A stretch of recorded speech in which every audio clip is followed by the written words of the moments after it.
कहानी सफला एकादशी। युधिष्ठिर ने पूछा, स्वामिन, पौष मास की कृष्ण पक्ष में जो एकादशी होती है उसका नाम क्या है, उसकी क्या विधि है तथा उसमें किस देवता की पूजा की जाती है, यह बताइए।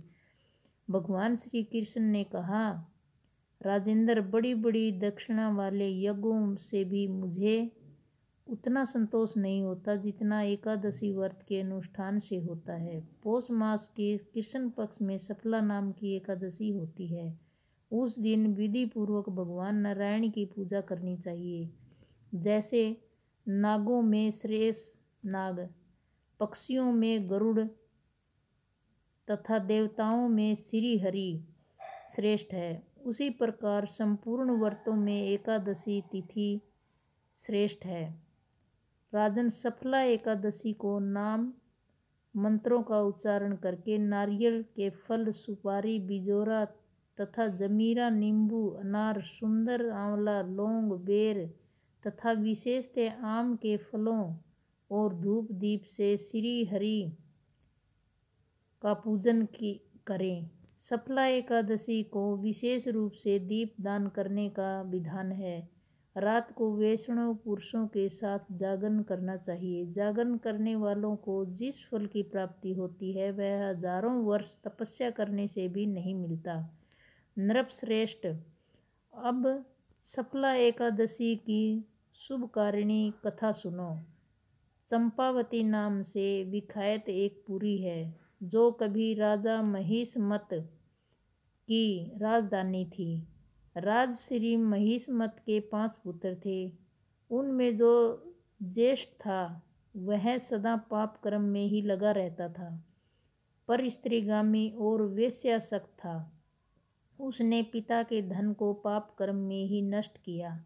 वह सदा दुराचार परायण तथा वैष्णवों और देवताओं की निंदा किया करता था। अपने पुत्र की ऐसा पापाचारी देखकर राजा महिष्मत ने राजकुमारों में उसका नाम लुम्बक रख दिया।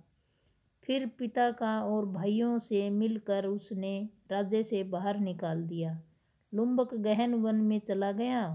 वहीं रहकर उसने प्राय समूचे नगर का धन लूट लिया।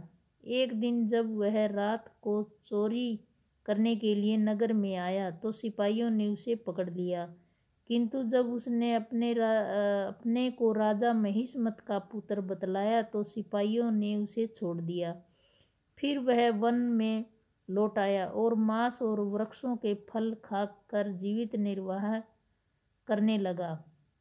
उस दुष्ट का विश्राम स्थल पीपल के वृक्ष के निकट था। वह पीपल का वृक्ष बहुत वर्षों पुराना था। उस वन में वृक्ष का वह एक महान देवता माना जाता था। पाप बुद्धि लुम्बक वहीं निवास करता था। एक दिन किसी संचित पुण्य के प्रभाव से उसके द्वारा एकादशी के व्रत का पालन हो गया। पौष मास के कृष्ण पक्ष की दशमी के दिन पापिष्ठ लुम्बक ने वृक्षों के फल खाए और वस्त्रहीन होने के कारण रात भर जाड़े का कष्ट भोगा। उस समय न तो उसे नींद आई और न ही आराम मिला। वह निष्प्राण सा हो गया था। सूर्योदय होने पर भी उसको होश नहीं आया। सफला एकादशी के दिन भी लुम्बक बेहोश पड़ा रहा। दोपहर होने पर उसे चेतना प्राप्त हुई। फिर इधर उधर दृष्टि डालकर वह आसन से उठा और लंगड़े की भांति लड़खड़ाता हुआ वन के भीतर गया। वह भूख से दुर्बल और पीड़ित हो रहा था। राजन, लुम्बक बहुत से फल लेकर जब तक विश्राम स्थल पर लौटा तब तक सूर्य देव अस्त हो गए थे। तब उसने उस पीपल वृक्ष की जड़ में बहुत से फल निवेदन करते हुए कहा, इन फलों से लक्ष्मीपति भगवान विष्णु संतुष्ट हो। यों कहकर लुम्बक ने रात भर नींद नहीं ली। इस प्रकार अनायास ही उसने इस व्रत का पालन कर लिया।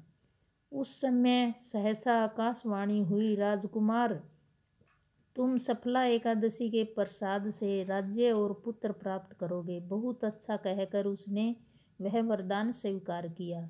इसके बाद उसका रूप दिव्य हो गया। तब से उसकी उत्तम बुद्धि भगवान विष्णु के भजन में लग गई। दिव्य आभूषणों से सुशोभित होकर उसने निष्कंटक राज्य प्राप्त किया और 15 वर्षों तक वह उसका संचालन करता रहा। उसको मनोज्ञ नामक पुत्र उत्पन्न हुआ। जब वह बड़ा हुआ तब लुम्बक ने तुरंत ही राज्य की ममता छोड़कर उसे पुत्र को सौंप दिया और वह स्वयं भगवान श्री कृष्ण के समीप चला गया, जहाँ जाकर मनुष्य कभी शोक में नहीं पड़ता। राजन, इस प्रकार जो सफला एकादशी का उत्तम व्रत करता है वह इस लोक में सुख भोग कर मरने के पश्चात मोक्ष को प्राप्त होता है। संसार में वे मनुष्य धन्य है जो सफला एकादशी के व्रत में लगे रहते हैं, उन्हीं का जन्म सफल है। महाराज, इसकी महिमा को पढ़ने सुनने तथा उसके अनुसार आचरण करने से मनुष्य राजसूय यज्ञ का फल पाता है। अगर वीडियो अच्छी लगी तो लाइक करें, शेयर करें, सब्सक्राइब करें ताकि वीडियो की नोटिफिकेशन सबसे पहले आप तक पहुंचे। Thank you.